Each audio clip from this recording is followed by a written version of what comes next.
Ito pa isa pang report, Father. Galing naman kanino? Ayan, wala sa aking ano. Galing kay Nolan Ariola. O, game, Father. Ayan, Madali lang, babalikan ko yung ating ano. At yon tungkol nga sa damdaming anawim ng ilang mamamayan kaugnay sa babala ng Department of Agriculture sa mabigat na parusa sa paglabag sa price ceiling ng imported rice. Yan, si Nolan Ariola.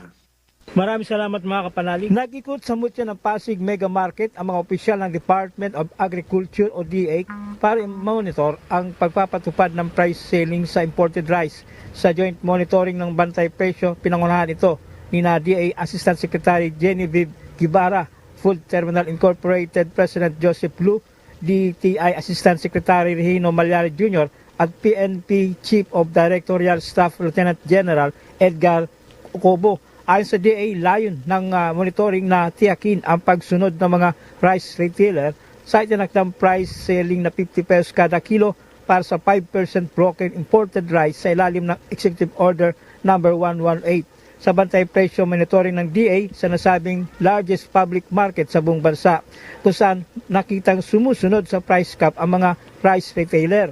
Paalala ng DA, epektibo ang 30 araw na price selling mula May 14 hanggang June 12, 2026 sa buong bansa.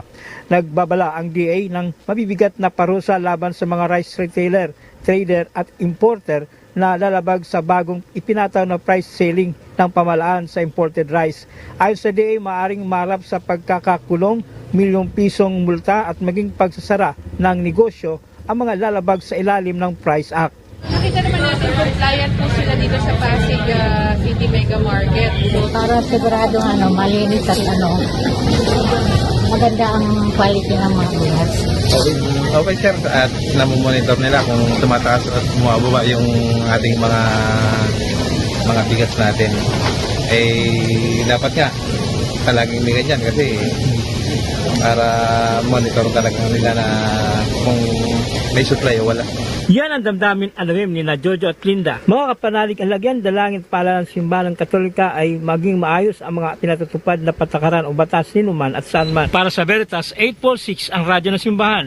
Ako ang inyong kapanalig, Nolan Ariola, sumainyo ang katotohanan.